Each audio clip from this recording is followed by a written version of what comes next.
আসসালামু আলাইকুম প্রিয় দর্শক, আজকে আপনাদেরকে দেখাবো কিভাবে আপনারা ড্রাইভিং লাইসেন্সটি তৈরি করবেন। তো নিজের ড্রাইভিং লাইসেন্সটি করার জন্য করে এখন আর কোথাও যেতে হয় না, মানে কোনো দালালের কাছে বা কোনো বিআরটিসি অফিসে কোথাও যাওয়ার প্রয়োজন নেই। আপনার নিকটস্থ অথবা আপনার যদি নিজের কোনো ল্যাপটপ বা মোবাইল থাকে সেখান থেকেও আপনারা সহজেই কিন্তু এই কাজটি করতে পারবেন। তো প্রথমে আপনারা কি করবেন সেটি আমি দেখাই। প্রথমে আপনারা এই যে দেখেন bsp.brta.government.bd এই ওয়েবসাইটে আপনারা সার্চ দিবেন। সার্চ দেওয়ার পরে এরকম চলে আসলে আপনারা প্রথমে কিন্তু এটা কিন্তু লগ ইন করতে হবে, আপনাদের সিম নাম্বার দিয়ে এটা কিন্তু লগ ইন করতে হবে। তো এটা আসার পরে আপনারা এখানে এই যে হোম পেজ দেখছেন, এই হোম পেজে গিয়ে প্রোফাইলে যাবেন। প্রোফাইলে গিয়ে এখানে বিস্তারিত দেওয়া আছে, জাতীয় পরিচয়পত্র নাম্বার, ইংরেজি নাম্বার, নাম, তারপর আবার ঠিকানায় বিভিন্ন কিছু নাম দেওয়া রয়েছে। তো অবশ্যই আপনারা এই কাজটি আগে সম্পূর্ণ করবেন। তো আমি এই কাজটি সম্পূর্ণ করেছি। সম্পূর্ণ করার পর আমরা যাব দ্বিতীয় কাজটি হবে আমাদের ড্রাইভিং লাইসেন্স। ঠিক আছে, ড্রাইভিং লাইসেন্সে গিয়ে এই যে ড্রাইভিং লাইসেন্সে আবেদন। তো এখানে কি কি শর্ত: রেজিস্ট্রেশন কার্ড, ডাক্তার কর্তৃক মেডিকেল সার্টিফিকেট থাকতে হবে, জাতীয় পরিচয়পত্র স্ক্যান কপি থাকতে হবে, তারপরে ইউটিলিটি বিলের স্ক্যান কপি থাকতে হবে, মানে আবেদনকারী বর্তমান ঠিকানা এবং জাতীয় পরিচয়পত্র ঠিকানা যদি ভিন্ন হয় তবে বর্তমান ঠিকানা আপনার বিদ্যুৎ বিলের কাগজ স্ক্যান কপি করে রাখবেন, মানে ছবি উঠায় রাখবেন। চতুর্থত বলা হচ্ছে শিক্ষাগত যোগ্যতার সনদ। তো অবশ্যই আপনার শিক্ষাগত যোগ্যতার সর্বনিম্ন এই যে বলা হচ্ছে কমপক্ষে অষ্টম শ্রেণী পাশের সার্টিফিকেটের ফটোকপি থাকতে হবে, মানে অষ্টম শ্রেণী পাশের ছবি উঠায় রাখতে হবে। তারপরে 5 নম্বরে বলা হচ্ছে একজন গ্রাহক বা বিএসপি ব্যবহারকারী একবার ড্রাইভিং লাইসেন্সের জন্য আবেদন করতে হবে। 6 নম্বরে বলা হচ্ছে গ্রাহকের বর্তমান ঠিকানায় উল্লেখিত থানার উপর ভিত্তি করে ড্রাইভিং লাইসেন্স আবেদনটি সংশ্লিষ্ট বিআরটিএ সার্কেল অফিসের আওতাধীন হবে। সুতরাং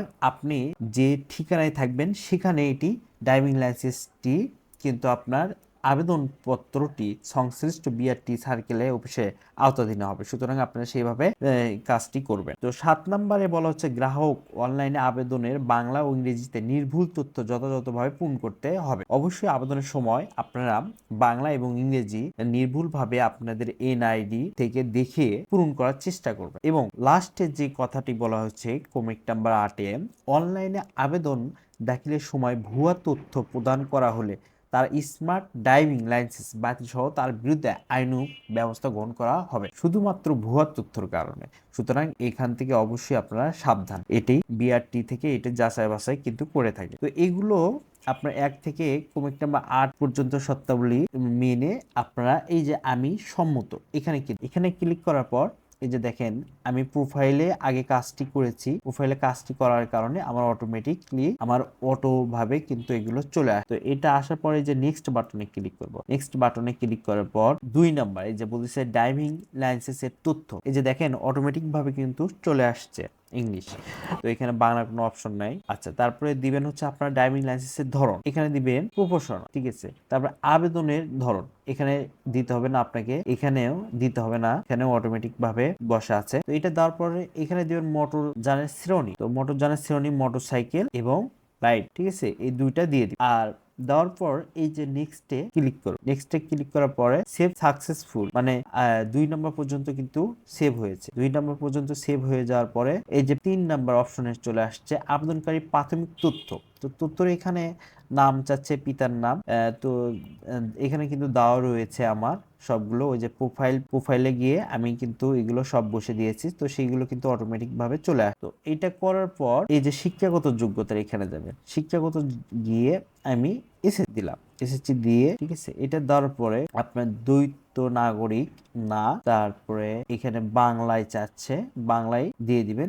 এবং অবশ্যই এখানে মাথায় রাখবেন যে এই যে গুণন চিহ্নর মতো যেটি দেখা যাচ্ছে, এই চিহ্ন যেগুলোতে আছে সেগুলোতে অবশ্যই আপনাকে এই নামগুলো বসাতেই হবে। তো এইগুলো দেওয়ার পরে এই যে তারপর রক্তের গ্রুপ দিয়ে দিবেন, ও পজিটিভ। পেশা দিয়ে দিবেন, আমার পেশা স্টুডেন্ট, আমি স্টুডেন্ট দিয়েছি।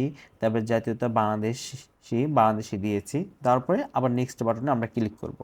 নেক্সট বাটনে ক্লিক করার পর এই ইনফরমেশন কিন্তু সেভ হয়েছে আপনার 3 নাম্বার পর্যন্ত। তো এই যে 4র্থ নম্বরে আমরা আসছি, 5ম ধাপ পর্যন্ত গেলে আমাদের এটি সম্পূর্ণ হয়ে যাবে। তো 4র্থ নম্বরে বলা হচ্ছে ঠিকানা ও যোগাযোগের তথ্য, আবেদনকারী যোগাযোগের বিবরণ।